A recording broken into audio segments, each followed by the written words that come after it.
역대상 18장 14절부터 17절까지입니다.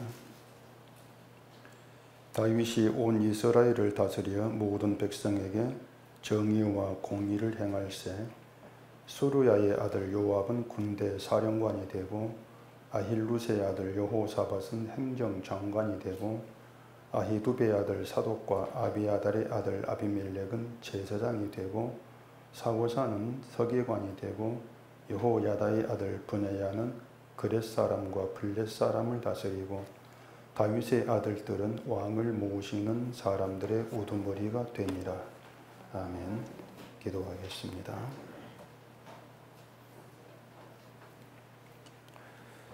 하나님, 이 시간도 오직 성령의 도우심만 간절히 구합니다. 우리의 지식으로 알 수 없는 말씀의 이 비밀들이 성령을 통해 깨닫게 하시고 누구도 누리지 못하는 복된 말씀의 은혜를 누리는 이 시간 되게 해주시옵소서. 예수님 이름으로 기도합니다. 아멘. 오늘 그 주보 성경 묵상에 보시면 그 성경은 우리의 죄를 고발하는 고발장이다, 그런 내용이 이제 있습니다. 우리를 칭찬을 하기도 하지만 또 죄가 있으니까 죄를 고발도 한다, 그런 뜻이 아니고 성경은 오직 우리를 고발만 하는 그런 일을 한다는 겁니다. 칭찬받을 일도 있는데 칭찬을 하지 않는 것이 아니고 아예 칭찬받을 인간 자체가 되지를 못하는 겁니다. 그렇다면 우리가 흔히 이제 생각하는 것처럼 내가 말씀대로 살아서 하나님을 기쁘게 하고 영광 돌리겠다, 그러한 그 발상들은 성경이 인간을 고발한다고 하는 그 내용을 알지 못한 것이다, 이렇게 얘기가 되어지겠죠. 그러니까 성경이 고발하는 죄라는 게 바로 그것입니다. 하나님을 믿는다고 하고 또 성경을 펴고 성경을 읽으면서도 그 말씀들을 통해서 전혀 자기의 죄를 죄로 인식하지 못하는 것을 성경은 죄라 이렇게 규정을 하고 그 죄를 예수님의 피가 있는 십자가 앞에 우리를 끌어다 고발을 하는 것이죠. 그렇기 때문에 이 성도가 성경을 제대로 본다는 것은 이 성경을 나에 대한 고발장으로 받는 겁니다. 거기에 성경을 제대로 보는 것이고 또 그 고발장에 적힌 죄의 내용들을 통해서 내가 믿음으로 알고 행했던 것들이 모두가 다 거짓이었다, 그렇게 드러나짐을 깨닫게 되어지는 것이죠. 근데 만약에 성경을 고발장으로 보지를 않고 어떤 우리의 행실의 어떤 그 덕목, 기준, 요구, 명령 그렇게 받아들이게 되어지면은 이 성경을 보면서 자기 죄를 알 수가 없는 겁니다. 그리고 지금까지 믿음으로 알아왔던 대로 넓은 길을 계속 믿음으로 알고 그 길을 가게 되는 것밖에 없는 거죠. 요한복음 5장에 보면 예수님께서 바리새인들에게 내가 너희를 아버지께 고발할까 생각하지 말라, 너희를 고발하는 이는 이가 있으니 있고 너희가 바라는 건 모세다, 그렇게 말씀을 했거든요. 예수님이 바리새인들의 죄를 고발하지 않아도 모세가 고발한다, 그 얘기인데 이미 세상을 떠나고 없는 모세가 어떻게 바리새인을 고발하느냐고 하는 겁니다. 그러니까 모세 율법이죠. 모세가 살아서 뭐 그들을 고발하는 것이 아니고 모세 율법이 바리새인들을 고발한다, 그런 뜻이거든요. 이 바리새인들은 율법 앞에서는 부끄러울 것이 없다고 자부하는 사람들입니다. 율법에 대해서만큼은 우리만큼 의로운 자도 없다, 자신만만해한 사람이 바리새인들이죠.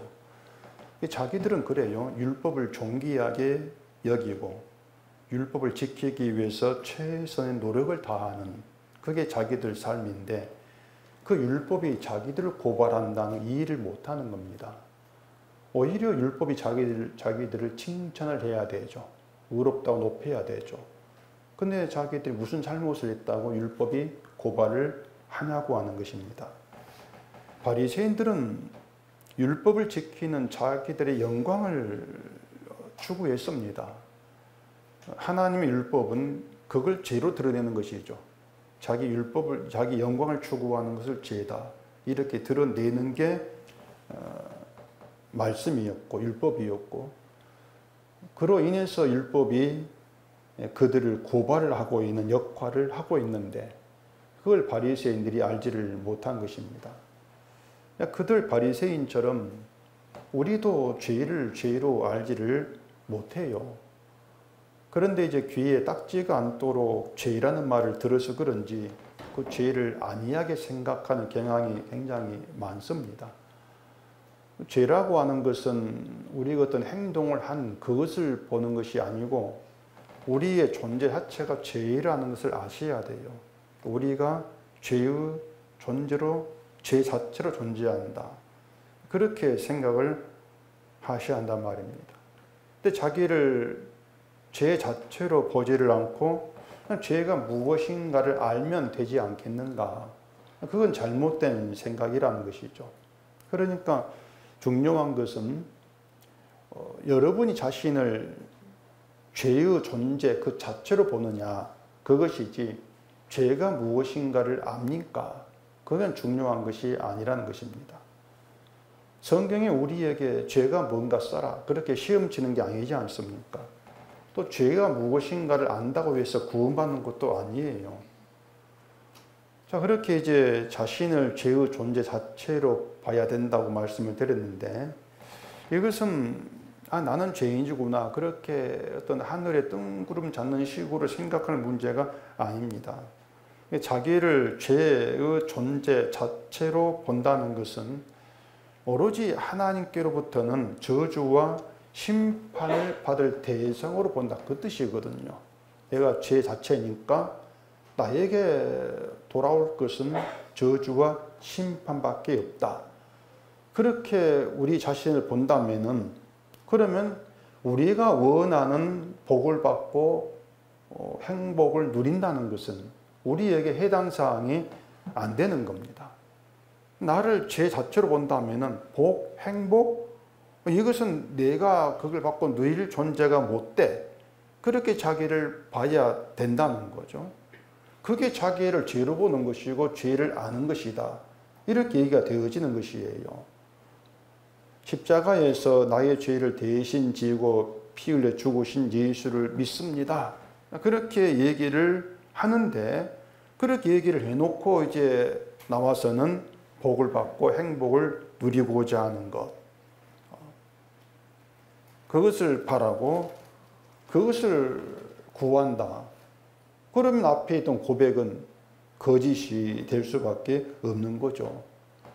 우리가 정말로 십자가에 죽으신 예수님, 그 예수님이 내 죄를 대신 지고 죽었습니다, 그 믿음 가운데 있다면은 내가 어떤 세상에서 뭔가를 누리고 행복하게 살고자 하는 것은 나에게 맞지 않습니다. 정말 나에게 분수에 지난 헛된 꿈입니다. 그렇게 되어져야 돼요. 그게 정말 자기가 죄인임을 아는 것이죠. 근데 우리가 이 성경을 고발장으로 받고 또 죄가 무엇인가를 알고 나를 죄인으로 여긴다고 할지라도 사람은 그렇습니다. 내가 추구하고 원하는, 내가 소망 두는 것들을 순순히 포기하지를 않습니다. 그렇기 때문에 늘 우리가 성경 보고 죄인이라고 하고 하면서도 돌아서서는 늘 내 행복을 하나님께 구하는 거죠. 그러니 사람이 자기 믿음으로는 절대로 예수님 피가 있는 십자가의 자리에 있을 수가 없어요. 그래서 결국 또 하게 되는 말이 하나님께서 일하지 않으면 안 된다, 그렇게 얘기가 되어진단 말입니다.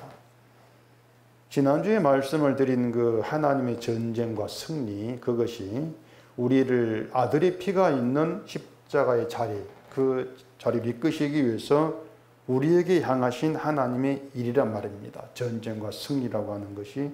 때문에 우리가 그런 참된 믿음 가운데 있다면은 그것은 내가 믿음의 어떤 실력이 있어서가 아니고 전적으로 하나님의 승리의 결과다. 하나님께서 나를 이기시기 때문에 내가 믿음 가운데 있는 것이다. 그렇게 우리가 알아줘야 되는 것이죠. 바꾸어 말하면 믿음에는요, 우리가 행해야 될 것도 행하는 것도 없단 말입니다. 그렇기 때문에 나를 의롭게 하는 것도 아니고 칭찬받게 하는 것도 아니고 나를 자랑스럽게 만드는 것도 아니에요. 믿음은 오로지 하나님이 우리를 어떻게 다루셨고 어떻게 이기셨는가, 그걸 품고 살아가는 가운데에서 드러나는, 그게 믿음의 자리라고 하는 것이죠. 그런 믿음 가운데 우리가 함께 한다면은 그 믿음을 두고 누가 더 낫다고 얘기할 수도 없는 문제가 되는 것입니다. 한마디로 내가 일한 것은 없고 주가 일하신 것만 있는, 그게 믿음 안의 세계다. 그렇게 받아들이시면 됩니다. 내 행함도 내 의도 내 것은 아무것도 없는 것, 그게 믿음 아니다. 이것이 여러분이 끝까지 붙들고 가셔야 될 믿음이에요. 빌립보서 3장을 가보십시다. 빌립보서 3장 7절입니다. 그러나 무엇이든지 내게 유익하던 것을 내가 그리스도를 위하여 다 해로 여길 뿐더러 또한 모든 것을 해로 여김은 내 주 그리스도 예수를 아는 지식이 가장 고상하기 때문이라. 내가 그를 위하여 모든 것을 잃어버리고 배설물로 여김은 그리스도를 얻고 그 안에서 발견되려 함이니 내가 가진 의는 율법에서 난 것이 아니요 오직 그리스도를 믿음으로 말미암은 것이니 곧 믿음으로 하나님께로부터 난 의라. 바울이 여기서 배설물로 여긴다고 말하는 것은 바울이 아닌 다른 사람이 볼 때도 더러운 배설물로 보이는 것이 아니에요. 바울이 예수를 만나기 전에는 바리새인으로 행했습니다. 바리새인이 행했던 모든 걸 바울도 행하고 살았죠. 하나님께 충성하기 위해서 당시 유대교가 이단으로 여겼던 예수 믿는 자를 핍박하는 그 일에 앞장을 섰습니다. 누가 봐도 바울의 믿음은 투철한 그런 믿음이었단 말입니다. 그러니 모든 사람이 그런 바울을 칭찬을 하는데, 근데 바울은 자기가 행했던 그 모든 것들을 배설물이다 이렇게 얘기를 하는 것이죠. 예수를 만나고 하나님을 알게 되면서 내가 더러운 죄의 존재였구나, 이걸 알게 되었을 때에 그렇게 더러운 나에게서, 죄의 존재인 나에게서 나오는 모든 것도 더러운 배설물이다, 그렇게 보게 된 것이란 말입니다. 이런 거예요. 한평생을 가난한 사람을 돕고 살았던 사람이 있다고 했을 때 그 사람의 행위는 누가 봐도 칭찬받을 만한데, 그 사람이 정말 예수를 만났고 자기가 죄의 존재임을 알았을 때에 나에 나오는 모든 건 배설물이다, 이렇게 고백한단 말입니다. 그걸 누가 알아먹냐 말이에요. 저건 정말 칭찬받을 위대한 그 일인데 그걸 두고 배설물이다, 알아먹지를 못하는 거죠. 바울의 말이 그런 겁니다. 누가 봐도 믿음에 추철한 그런 행위들이었는데 그걸 배설물로 얘기하니까 알아들을 수가 없는 것이죠. 근데 바울은 아니었어요. 자기 자체를 더러운 자로, 죄인으로 알게 되었을 때에 그런 나에게서 나오는 것이 깨끗할 것이 없다는 것입니다. 죄에서 나오는 건 깨끗한 것이 없다. 그런 이해 가운데에서 모든 것을 배설물, 이렇게 얘기를 하고 있단 말입니다. 그럼 자기의 의가 있단 말이에요. 그럼 그 의라고 하는 것은 율법을 행하면서 나오는 것이 아니고 믿음에서 나오는 것이다. 근데 그 믿음 내 것이 아니고 하나님께서 주신 것이야. 그래 의도 내 것이 아니야. 그게 바울이 얘기란 말입니다. 결국에 이 성경이 죄를 고발을 하는 게 뭐냐면은 믿음에는 네 것이 없는데, 네가 행한 것도 없는데 왜 자꾸 너의 행함으로 믿음을 채우려고 해? 그게 죄야. 그 네 행함으로 믿음을 채워서 네가 영광 받고자 하잖아. 그게 죄야. 그러면서 너는 빠져라. 너의 것은 안 받는다. 너는 빠져. 그 취지가 성경이란 말입니다. 근데 이렇게 죄를 고발하는 것은 모든 사람에게 해당이 되는 거예요. 누구도 예외가 아니에요. 그렇기 때문에 여기에 모여 있는 우리 모두가 다 성경 폈지 않습니까? 고발장을 받은 입장이란 말입니다. 목사는 뭐 좀 나으니까 고발장을 안 받는다는 건 없어요. 모두가 다 고발장을 받은 입장으로 보인단 말입니다. 그렇기 때문에 우리는 서로가 죄와 죄로 연결되어 있습니다. 죄 안에서 죄로 연결되어 있는 것이 인간의 관계라고 하는 거죠. 그러니 그런 관계에서 다 죄로 연결되어 있는데 뭐 누구 믿음이 좋다 나쁘다 아무 의미가 없는 거예요. 정말 의미가 없단 말입니다. 근데 사람들은 자꾸 내가 의미 있는 일을 해야 된다고 생각을 해요. 의미 있는 일을 해서 사람들이 알아주는 의미 있는 사람이 되자. 이런 발상이란 말입니다. 이것이 왜 잘못된 것인가? 그것이 왜 믿음 밖에 있는 것이고 하나님 거부하시는 것인가? 이걸 오늘 본문에서 지금 얘기를 하고 있는 겁니다. 14절 다윗이 온 이스라엘을 다스려 모든 백성에게 정의와 공의를 행할세. 여기 정의와 공의라는 말이 나옵니다. 그 정의와 공의가 다윗이 이스라엘을 다스리는 방식이었습니다. 그 정의사회 구현 이런 말을 우리가 자주 이제 들을 수가 있는데 세상이 이해하는 정의는 뭐 뻔하죠. 죄를 지은 사람은 그가 누구이든 성력 없이 벌을 받게 하는 겁니다. 벌을 받게 하고 억울한 사람이 없게 하고 약자들을 도와주고 이게 이제 세상이 생각하는 정의사회죠. 정의사회. 이런 사회가 되게 하는 것을 정의사회 구현 이렇게들 이해를 한단 말입니다. 그러면 이 다윗이라는 왕이 이스라엘을 그처럼 정의가 살아있는 정의로운 사회로 만들기 위해서 정의와 공의를 행하고 다스렸는가 그런 뜻인가? 그게 아니라는 것이에요. 지금 여기 정의와 공의라고 하는 것은 다윗의 정의와 공의가 아니고 하나님의 정의, 하나님의 공의입니다. 다윗이 하나님의 정의와 하나님의 공의로 이스라엘 온 백성을 다스렸다. 그 내용이란 말이에요. 그런데 이제 그 뒤에 그 정의와 공의와 별 상관이 없는 것처럼 보이는 내용이 나오지 않습니까? 이 사람은 이런 직책, 이 사람은 이런 직책. 그렇게 세웠다는 내용이 나와요. 15절부터 봐보십시다. 수루야의 아들 요압은 군대 사령관이 되고 아일롯의 아들 여호사밧은 행정장관이 되고 아히두베의 아들 사독과 아비아달의 아들 아비멜렉은 제사장이 되고 사오사는 서기관이 되고 여호야다의 아들 브네야는 그렛 사람과 블렛 사람을 다스리고 다윗의 아들들은 왕을 모으시는 사람들의 우두머리가 되니라. 자, 하나같이 높은 직책의 사람들이 나오죠. 여기에서 가장 유명한 사람이 요압입니다.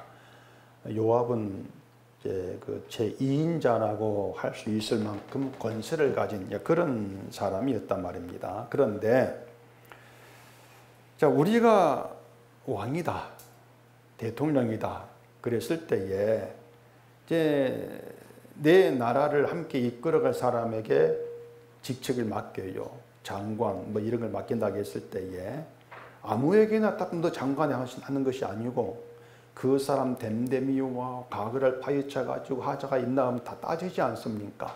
그렇게 해서 뭔가 쓸만하다, 일을 할 만한 사람이다 그러면은 일을 맡긴단 말입니다. 그런데 만약에 다윗이 그렇게 이제 사람의 어떤 성품이나 자질이나 그 이제 행위들을 보고서 나에게 도움이 될 만한 사람 그렇게 했을 때 맡긴다면은 다른 사람은 행적이 별로 안 나와요. 근데 요압은 행적이 엄청 나옵니다. 이 2인자, 권세 있는 요압은 군대 사령관을 세우면 안 되는 사람이에요. 한마디로 말해 자질 부족이란 말입니다. 뭐 대표적으로 하나의 사건을 보면은 사무엘하 3장에 보면은 이런 얘기가 있어요. 그 사무엘하 3장에 아브넬이라는 사람이 있습니다. 아브넬. 그 아브넬이 누구냐면 사울의 집안에서 권세를 잡은 사람입니다. 사울 집안에서. 근데 이제 그때 사울의 집은 좀 약해져 가고 다윗의 집이 점점 강해져갈 때인데 그때 이 아브넬 사람이 사울을 배신하고 다윗에게로 가요. 다윗 편에 선단 말입니다. 줄을 받고 잡는 거죠. 그런 아브넬을 다윗이 환영을 합니다. 환영을 하고 잔치를 베풀고 했는데 근데 이 아브넬이 또 어떤 일을 했냐면은 요압의 동생이 아사엘인데 그 아사엘을 죽여버려요. 죽였어요. 아브넬이. 그러니까 요압에게는 아브넬이 원수죠. 동생을 죽인 원수인데 근데 다윗이 그런 아브넬을 환영을 하고 잔치까지 베풀고 돌려보내니까 요압이 화가 난 겁니다. 내 원수인데 환들을 돌려보니 화가 나가지고 다윗에게 따진단 말입니다. 왜 그냥 돌려보느냐, 저걸 죽여버리지 따져요. 심지어 아사엘은 아브넬이 죽인 아사엘은 다윗에게 남도 아니에요. 그 15절에 수리아가 나오는데 수리아가 누구냐면 다윗의 누이입니다. 그러면은 요압과 아사엘은 수르야의 아들이에요. 그럼 다윗의 뭐가 됩니까? 조카예요. 인적 관계란 말입니다. 결국 다윗은 자기 조카 아사엘을 죽인 아브넬이 내 편 되었다는 것, 내게 왔다는 그 이유로 환대하고 해서 그냥 돌려 보낸 것이에요. 그러니 요압은 화가 날만 하죠. 남도 아니고 자기 조카를 죽인 그 원수인데 그를 그냥 돌려보냈어. 화가 날 수밖에 없어요. 그래서 요압이 다윗 몰래 아브넬을 쫓아가서 죽여버립니다.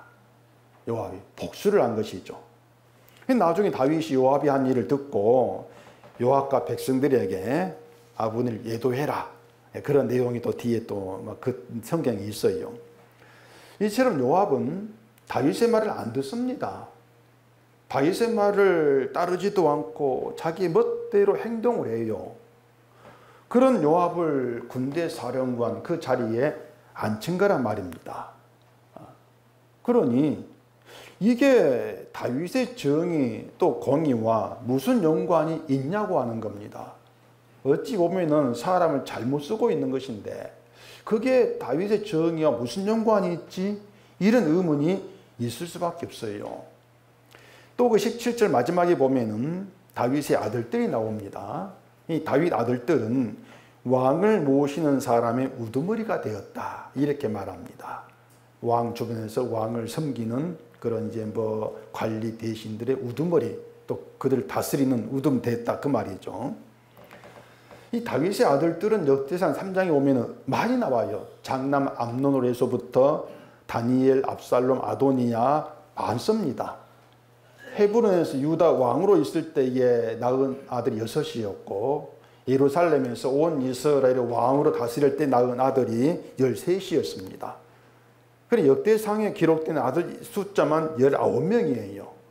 그냥 그 중에서 이 장남 암논이 어떤 사람이냐면은 이복 동생 다말을 겁탈한 사람이에요.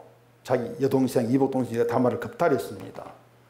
그리고 또 압살롬은 자기 친동생, 이 다말은 압살롬 친동생이란 말이에요. 내 친동생을 겁탈한 그 암논을 또 죽여버려요. 형제간의 살육이 일어난 것이죠. 그리고 나중에 압살롬은 다윗에 반응을 합니다. 전쟁을 일으켜요. 이 아도니아라는 아들도 다윗의 말년에 다윗을 반영해가지고 스스로 왕이 되고 싶어 하다가 죽임을 당하는 또 그런 아들이기도 한단 말입니다. 그러니 이 다윗 아들들도 말이죠. 다윗에게 별로 도움이 안 돼요.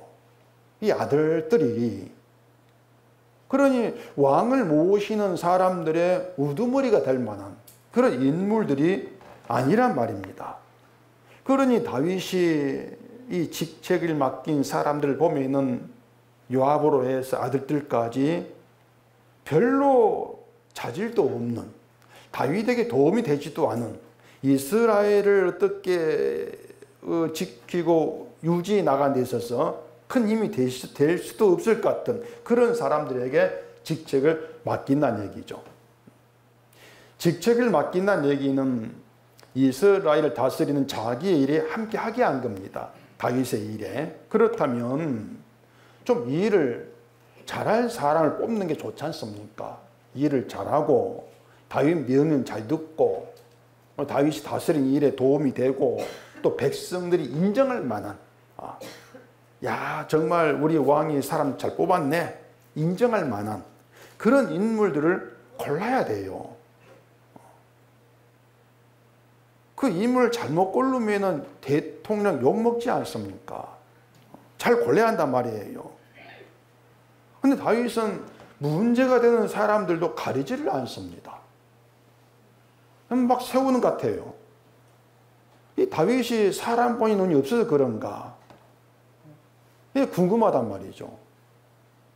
어쨌든 말씀드린 것처럼 다윗이 이 사람에게 직책을 맡긴 걸 보고 있으면은 뭔가 그 정의와 공의를 행하고 다스렸다는 거리가 먼 것처럼 느껴진단 말입니다. 일단 정의가 없어요. 왜냐하면은 자 요압이 왕의 명령 어겼고 개인적인 복수를 했단 말입니다. 요압이 살인을 했어요. 살인이에요. 그러면은 그 요압에게 어떤 처벌이 내려지지 않겠습니까? 그게 없어요. 정의가 없는 거죠. 또 동생을 겁탈한 암논을 죽인 압살롬에 대해서 다윗도 또 어떤 법적 조치도 안 합니다. 역시 정의가 없는 거란 말입니다. 만약 다윗이 우리가 알고 있는 그 정의를 행했다면 그런 법을 어긴 일들을 그냥 넘어가면 안 되죠. 처리를 해야 되니까. 근데 다윗의 그런 문제가 다윗만 그런 것이 아니라 하나님도 다르지가 않습니다. 예를 들면은 아브라함이 아내인 사라를 누이라고 속인 일이 애굽에도 있었고 그랄이란 곳에서도 있었습니다. 2번 있었거든요. 분명히 속인 사람은 아브라함인데 아브라함이 잘못하고 나쁜 것인데 하나님은 아브라함 말만 믿고 사라를 아내로 삼으려고 했던 애굽 바로의 재앙을 내립니다. 재앙을 내리고 아비멜렉에게는 네가 죽을 것이다 경고를 해요. 그러니 이렇게 행하는 하나님을 보고 정의로운 분이다. 뭔가 하나님의 정의 그렇게 얘기할 수가 있냐고 하는 것이죠. 결국에 성경의 정의는 우리의 상식과 다 벗어나 있습니다. 우리가 알고 있는 그 정의를 얘기한 것이 아니에요. 그러니까 다윗이 백성에 행한 정의와 공의는 우리가 아는 그 정의, 공의가 아니라는 것이에요. 다윗은 자기의 정의, 자기의 공의로 이스라엘 다스린 것이 아니고 하나님의 정의 다스렸다. 일단 그렇게 우리가 봐야 한다는 얘기죠. 그렇게 해서 이스라엘을 하나님의 정의와 공의가 있는 그런 나라로 만들어 간 것이에요. 그 말이 뭐냐면요. 예수 그리스도의 피로 세워진 교회도 하나님의 정의와 하나님의 공의가 있어야 한다는 겁니다. 그게 교회라는 것이에요. 세상 정의가 아니에요. 하나님의 정의가 있는 그게 교회라는 것입니다.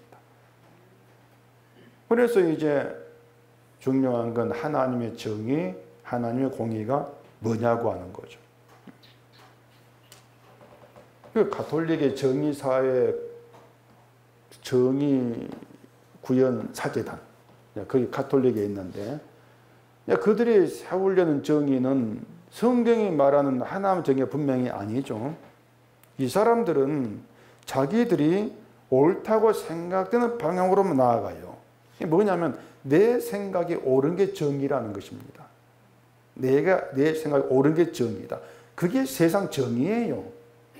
쉽게 말하면. 때문에 정의가 사람마다 다 다릅니다. 내게 옳은 게 사람 다르니까 정의도 달라져요. 일본인 며칠 전에 오염수 방류한 것 때문에 말이 많지 않습니까? 한편은 아무 문제가 없다, 잘못된 게 아니다 하고, 또 한편은 반대쪽은 오염수를 방류하게 그냥 방치하고 그걸 허락한 놔둔 정부가 문제다, 공격을 한단 말이에요. 그럼 뭐가 정말 정의로운 겁니까? 방류하지 못하게 막는 게 정의입니까? 그냥 문제 없으니까 방류해, 그게 정의입니까? 그럼 결론 내릴 수가 없어요. 사람의 정한 입장에 따라 다르단 말입니다. 여당 입장, 야당 입장, 정의가 달라요. 그래, 늘 정부 바뀔 때마다 정의가 바뀌는 거예요. 재밌고 웃기는 거예요, 이것이. 나에게 이익이 되지 않고 해가 되는 것을 이게 정의야, 이렇게 말할 사람이 없습니다. 때문에 정의와 공의라고 하는 것은 사람의 행동을 보고 판단할 문제가 아닌 거예요. 세상은 벌어진 일들, 사람의 행동, 이걸 보고 정의다 아니다 판단하지만은 성경의 정의는 사람의 행동을 가지고 판단치를 않습니다. 행동이 나쁘니까 넌 불의, 행동이 옳으니까 정의로운 거. 정의로운 사람이 불의를 치고 어떻게 고치고, 그런 정의를 얘기하지를 않고 있는 것이죠. 그렇기 때문에 흔히 생각하는 것처럼 착하고 교회 일에 열심히고 믿음 좋은 사람 복 받고 이걸 하나님이 정의다, 그렇게 생각을 하지를 않아야 합니다. 그런 정의는 없습니다. 복 줄 사람 복 주고 벌 줄 사람 벌 주는 그런 정의는 없어요. 근데 사람들은 자꾸 생각이 어떻게 흘러가냐면은 믿음이 다 같지가 않다는 겁니다. 하나님 믿는다 해도 그 믿음이 다 똑같지는 않지 않느냐는 것이에요. 행동하는 게 다르고 사는 게 다른데, 그러니까 믿음이 다르니까 그걸 또 어떻게 행동하는가, 이걸 따져가지고 잘한 것만큼 못한 것만큼 상벌이 있는 거, 이게 정의지 않는가, 이게 하나님의 정의다, 그렇게들 알아간단 말이에요. 그게 뭐냐면 사람들이 자꾸 나와 저 사람 사이에 간격을 두는 겁니다. 특히 믿음이 좋다고 자부하는 사람들에게 이런 경향이 굉장히 두드러지게 나타나요. 자꾸 간격을 두는, 자꾸 벌리는 겁니다. 나는 믿음이 좋은데 교회를 위해 한 일도 많은데 아무것도 하지 않는 사람과 같을 수가 없다는 것이죠. 자꾸 간격을 넓히려고 그래요. 그러면서 하나님은 믿음 좋은 나와 믿음 좋지 않은 저 사람을 차별히 이렇게 대한다고 하는 거죠. 그게 뭔가 하면은 아까 얘기한 것처럼 성경을 고발장으로 받아본 적이 없단 말입니다.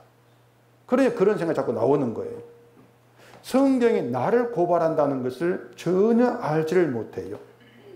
오히려 성경 이용해가지고 자기를 믿음 있는 사람을 정당화시키고 높이려는 것만 있을 뿐이라는 것이죠. 성경이 우리를 고발한다고 하는 것은 사람과 사람 사이 아무 간격도 없다는 것입니다. 아무 차이도 없다는 것이에요. 아담 안에 있는 모든 사람을 고발해버려요, 성경은. 모든 사람을. 바울도 고발합니다, 성경은. 바울도. 그래, 바울이 자기를 가리켜서 죄인 중에 내 괴수, 이렇게 말하지 않습니까? 고발당한 거예요. 내가 괴수다. 이처럼 사람과 사람 사이에 아무 차이가 없다는 이것이 다윗이 사람에게 직책을 맡긴 일에 드러난 것입니다. 아무 차이가 없어. 그걸 드러내는 것이 본문의 직책을 맡기는 그 내용이란 것이에요. 이스라엘을 이방 나라처럼 하나의 국가로만 생각을 하고 이스라엘을 부강하게 만들려면 사람을 잘 써야 되는데, 다윗은 이스라엘을 그런 국가 차원에서 바라보지를 않는 겁니다.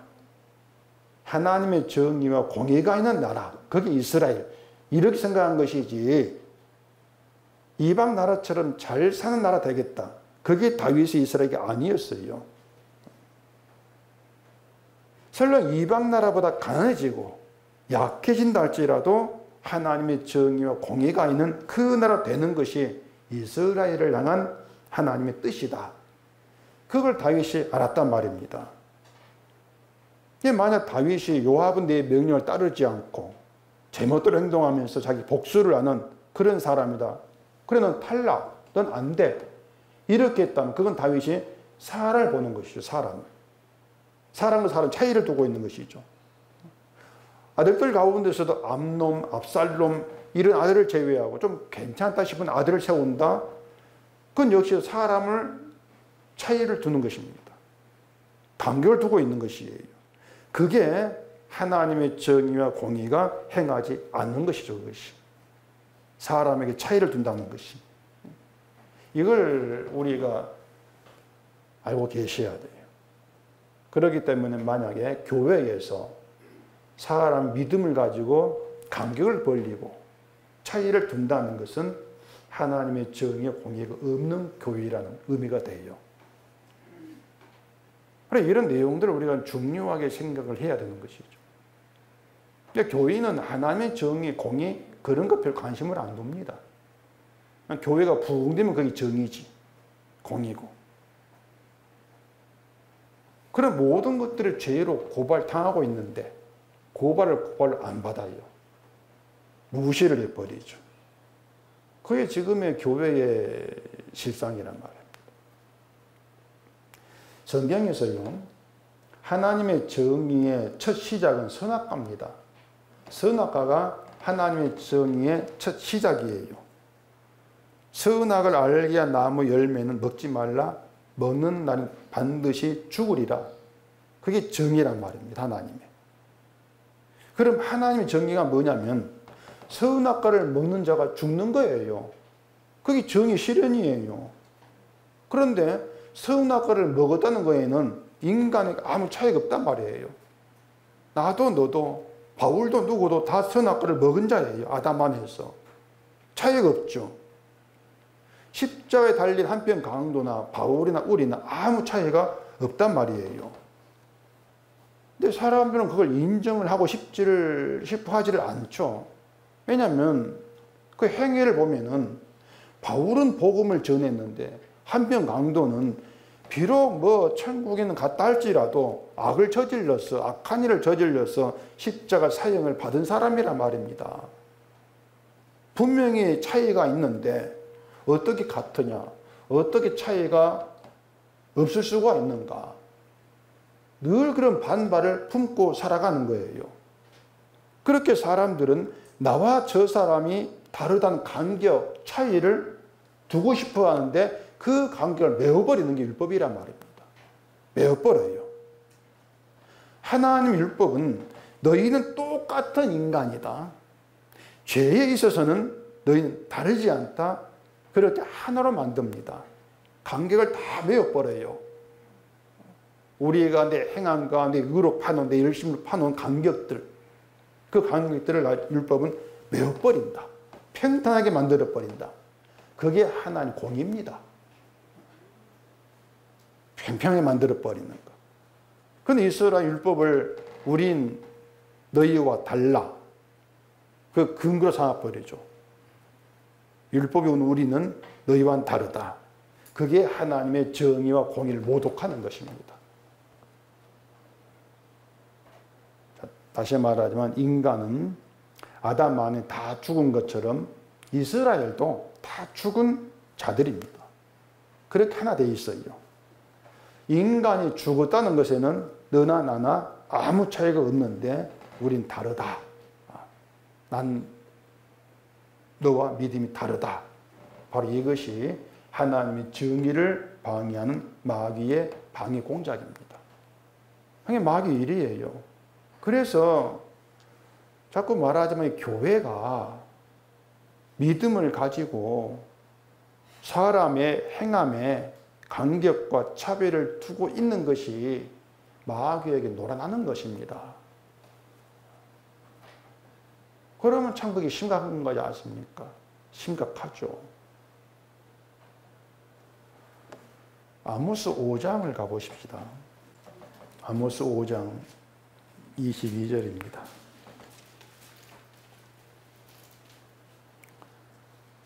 너희가 내게 번제나 소제를 드릴지라도 내가 받지 아니할 것이요 너희의 살찐 희생과 화목제도 내가 돌아보지 아니하리라. 내 노랫소리를 내 앞에서 그칠지어다. 내 비파 소리도 내가 듣지 아니하리라. 오직 정의를 물같이 공의를 마르지 않은 강같이 흐르게 할지어다.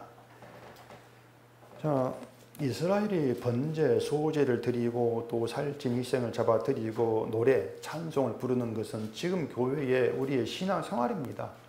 그걸 그대로 얘기를 하고 있죠. 예배하고 헌금하고 찬송 부르는 그것이에요. 근데 그걸 받지를 않으신다는 겁니다. 우리가 지금 드린 예배, 헌금하는 거 안 받는다는 것이에요. 기분 나쁘지 않습니까, 여러분? 헌금통에 헌금 좀 달라 하랄까 같이? 그 이유가 뭐냐고 하면 왜 안 받으시는 것입니다. 그 이유가 뭐냐? 이스라엘은 율법에 따라서 율법대로 제사하고 제물을 바칩니다. 우리가 예배하는 것도 뭐 교회가 흔히 예배를 생명이라 하는데 그것도 성령서 예배하라 했어. 예배가 성경대로 하는 것이야. 그래 예배를 드린 거지 않습니까? 그런데 율법에 있는 제사의 본래 의도가 뭐냐면은 너희 죄로 인해 심판을 받을 죽을 자가 너희인데 너희가 죽을 자인데 그런 너희 죄를 대신해서 죄 없는 제물이 죽는다. 이걸 보여주는 거예요. 그게 제사란 말입니다. 그러니 제사를 드리면서 너희가 죽은 자라는 것을 좀 자각하라는 것이에요. 제사가 이스라엘을 고발하는 것이죠. 제사를 통해서. 그런데 이스라엘은 제사를 드리면서 그것으로 자기들 신앙을 정당화합니다. 우린 제사 드렸으니까 하나님 백성이 맞지. 하나님 성인 백성이지. 정당화예요. 지금의 교인들이 주일날 교회에 나오고 예배와 헌금을 하니까 나는 하나님 있는 신자다. 그렇게 자기를 정당화하는 것과 다르지가 않아요. 예배라고 하는 것은 우리를 정당하기 위해서 하는 것이 아니에요. 하나님께서 행하신 그 일을 기리고 높이고 감사하는 그 자체가 예배인 것이지. 예배 드렸으니까 나는 이런 사람. 그건 예배가 아니라는 것입니다. 그러니 받지 않으신다는 거예요. 더럽다. 안 받아. 그러니 사람들이 믿음이라고 하는 것들이 얼마나 성경에 맞지 않는 엉터리냐고 하는 것입니다. 정말 엉터리입니다. 물론 뭐 다들 자기가 하는 것이 성경적이야 주장하고 있겠지만은 성경은 절대 그렇지 않습니다. 또 사무엘하 20장을 가보십시다. 사무엘하 20장 23절입니다.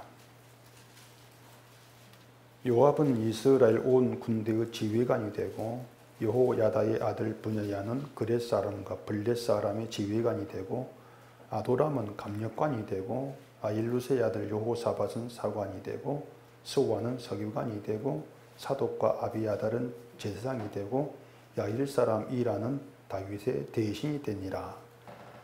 오늘 본문과 비슷한 내용이죠. 누가 이런 지적에 있다.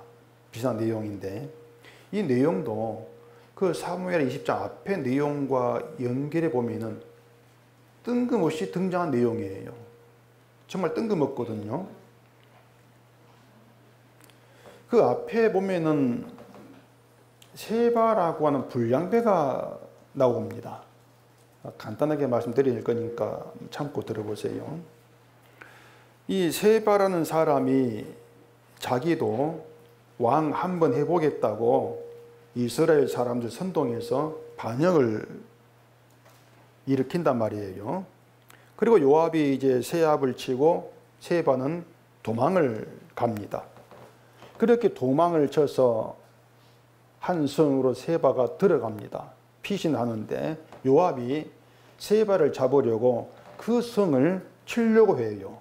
그런데 세바가 도망친 그 성에서 한 여인이 등장을 합니다. 등장을 해서 요압에게 얘기를 하는데 당신이 어찌해서 여호와의 기업인 이 성을 멸하려고 하느냐 따지는 거예요.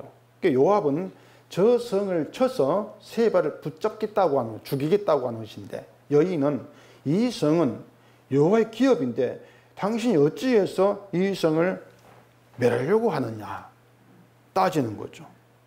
요압은 이 성의 반역자 세바가 있어서 그렇다 그러면서 세바만 달라, 그럼 돌아갈게, 이렇게 얘기하죠. 그래 여인이 그 백성에게 상황을 얘기하고 세바를 잡아서 머리를 베어가지고 요압에게 줍니다. 그래 요압이 그 성에 물려나요. 그게 그 이제 앞에 있던 내용인데,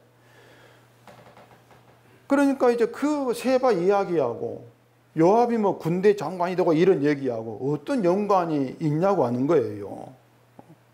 근데 그 세바가 도망친 성에서 나온 그 여인을 지혜로운 여인 이렇게 말한단 말이에요. 성경이 지혜로운 여인, 이름을 얘기 안 해요. 그냥 지혜로운 여인 이렇게 얘기해요. 근데 사실 여인이 한 걸 보면 딱히 지혜롭다고 할 만한 것도 없어요. 여인이 한 것은 우리 성을 외치려고 해. 세바 때문이니까 세바는 좀 돌아갈게. 그래서 세바를 준 것이 전부란 말입니다. 지혜라고 할 것이 없어요. 그런데도 지혜로운 여인 이렇게 얘기한 걸 보면은 여인이 한 거에 뭔가 지혜가 있긴 있단 말입니다. 그 지혜가 뭐냐는 것이죠. 그 사무엘하 20장 다시 봐보십시다. 사무엘하 20장 19절입니다. 나는 이스라엘을 화평하고 충성된 자 중 하나이거늘 당신이 이스라엘 가운데 어머니 같은 성을 멸하고자 하시는도다.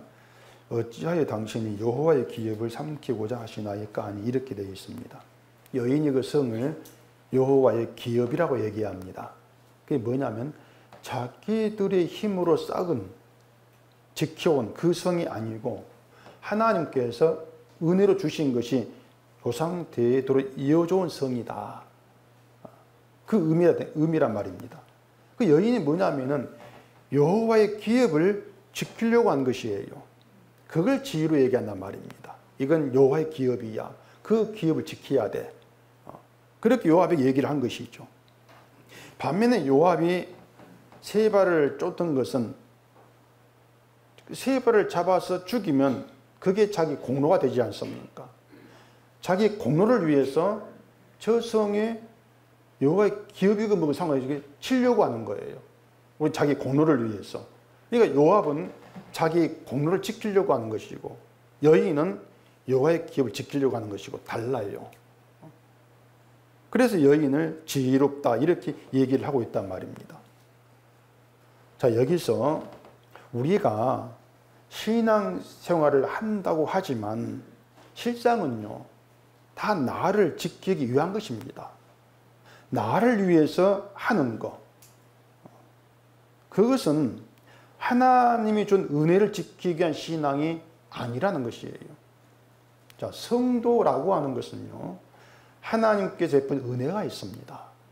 긍휼이 있고 사랑이 있습니다. 하나님이 주신 것들이죠. 그럼 성도가 지킬 것이 뭐냐? 내가 아니고 하나님께서 내게 주신 것, 베푼 것, 그걸 지키는 것, 이게 성도 일이라 그 말입니다. 근데 이 사람들이 자꾸 자기를 지키려고 그래요. 내 믿음 지키려고 하고. 그게 요압과 같다 그것이에요. 그게 요압이다. 그러니 내가 지킬 것이 무엇인가를 아는 게 지혜예요. 내가 아니고 하나님의 은혜로 베푼 이게 내가 지켜야 할 것이야. 그걸 아는 게 지혜죠. 그러면 그런 지혜로운 여인 이야기 다음에 요압은 이스라엘 온 군대 지휘장관이 되고 뭐 이런 얘기 왜 나오는가 하면 결론은요 인간이라고 하는 것은 모두가 자기를 지키고 자기를 위해 사는 존재다. 이걸 여인과 비교해서 등장시킨단 말입니다. 여인과 요압은 이렇게 달라. 인간 자체가 다르다는 것이에요. 오늘 본문도 그렇습니다. 다윗이 누구에게 어떤 직책을 맡겼든지 간에 다 그 직책에 있는 사람들은 다 자기를 위해 사는 자야. 이런 점에서 같다는 거예요. 똑같은 거예요. 만약 요압은 명령을 따르지 않고 개인 복수란 인물이니까 다른 사람 세울래. 그래서 다른 사람 세웠다면 그럼 그 사람은 자기를 지키지 않고 하나님의 정의, 공의를 지키는 그런 사람인가? 아니란 말입니다. 모든 사람은 자기를 지키는 자로 나아갈 수밖에 없어요. 그래서 누가 군대 사령관이고 누가 행정장관이고 누가 제사장이든지 간에 모든 사람 같은 것입니다. 자기를 지키는 자.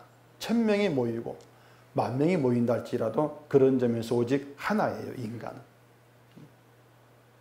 저주받은 죽은 자라는 것, 죄로 연결된 관계라는 점에서 하나다. 이런 인식이 반드시 있어야 되죠. 이러한 인식이 있는 가운데에서 모두가 하나님이 거저 베푸신 예수님의 피로 인한 구원에 감사함이 있게 되어진단 말입니다.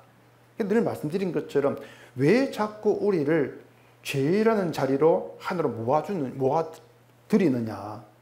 그 죄의 자리에서 베풀어진 게 있는데 그 하나님께서 베푸신 그것들은 죄의 자리에서만 감사함이 나오기 때문에 자꾸 죄로 몰아가고 있단 말입니다. 그렇게 세워진 게 예수의 피로 세워진 교회죠. 그 교회가 하나님의 기업이란 말입니다. 그래 교회는 십자가 피로 구원받은 성도예요. 따라서 성도가 하나님의 기업이 되는 셈이에요. 여러분이 예수의 피로 구원받은 성도라면 여러분 자신이 하나님의 기업으로 존재한단 말입니다. 그 기업은 여러분이 어떤 받은 소유, 어떤 사업, 이게 아니에요. 돈이 아니에요. 죄로 인해 죽은 자에게 베풀어진 하나님의 은혜, 그 궁일이 여김을 받은 그 구원, 사랑. 그렇게 예수와 속하게 된 그 성도가 하나님의 기업이다. 따라서 성도는 하나님께로부터 온 그걸 지켜야 하는 것이에요. 그게 성도예요. 그것이 아모스의 말처럼 정의가 물같이 홍해가 강같이 흐르는 것이란 말입니다. 딴 게 아니에요. 하나님의 은혜 안에서 은혜가 지켜지고 드러나지는, 그걸 위해서는 언제나 죄로 인해 죽은 자로 존재하는 것. 그것이 정의와 공의가 살아있는 흐르는 신자됨이다. 그 얘기를 하고 있다고 하는 것입니다. 그렇기 때문에 누구든지 자기 이름을 높이고 자기의 공로가 되는 그런 일로 행하고자 하는 사람은 정의와 공의를 해방하는 자다. 그렇게 규정이 될 수밖에 없는 것이죠. 그걸 우리가 놓치면 안 돼요. 하나님 우리를 성도로 부르신 것은 우리 보고 너 믿음의 이런 일을 하고 믿음의 실력을 좀 보여봐. 절대 그런 뜻은 없습니다. 그건 인간의 생각일 뿐이지 하나님 뜻은 아니라고 하는 것입니다. 성도로 부르신 것은 죄의 자리에 있는 너에게 베풀어진 내 것이 무언가를 좀 알라는 거예요. 그 내 것, 그걸 지키고 그걸 간직한 자로 그렇게 머물러 있으면 된다. 네 실력 보일 필요가 없어. 네 실력 뻔하잖아. 그거예요. 네 믿음 실력 해봐야 넌 죄밖에 없는데 왜 그걸 보이려고 왜? 제발 좀 그렇게 좀 성경을 들어먹자는 얘기입니다. 그렇게 우리가 성경 듣게 되어지면은 왜 자꾸 나를 그렇게 실력 없는 자로 몰아가고 죽은 자로 몰아가고 자꾸 죄의 자로 우리가 몰아갑니까? 왜 그렇게 합니까? 그렇게 따져갔을 때에 야야 그 자리에서 내 걸 봐라 그 뜻이다. 너에게 베풀어진 내 걸 보고 그 내 것만 간자고 있으라 그거야. 그렇게 성경이 들릴 거란 말입니다. 그래서 하나님의 것으로 감사함이 있는 거, 그걸 위해서 우리의 공로 다 부숴버리고 예수님의 공로만 남게 하는 거, 이게 하나님의 정의 실현이에요. 주 묵상에 묵은 땅을 기행하라. 난 잘 읽어보세요. 그게 그 의미란 말입니다. 우리의 겉은 늘 묵은 땅, 내 공로 단단히 붙여 있는데 그걸 기행해서 파헤쳐버려. 이게 말씀이라는 얘기죠. 더러움이 드러나는 그 자리에서 하나님께서 베푸신 그것들을 깨닫고 그 모든 게 존귀한 것, 귀한 것으로 다가와지고 감사함이 있는 그 정의와 공의가 흐르는 그 교회, 그 성도. 이것이 우리를 부르신 하나님의 뜻이라는 걸 잊지 않기를 바랍니다. 기도하겠습니다. 우리 아버지 하나님, 하나님의 정의와 공의가 무엇인가를 오늘 말씀을 통해서 바로 알게 하시옵시고 늘 성경이 나를 고발하는 것처럼 죽은 자, 죄인의 자리에서 하나님께서 베푸신 그 귀한 존귀한 것들을 놓치지 않고 오직 그것만 감사함 품고 살아가는 정의와 공의가 있는 그런 성도 되게 해주시옵소서. 예수님 이름으로 기도합니다. 아멘.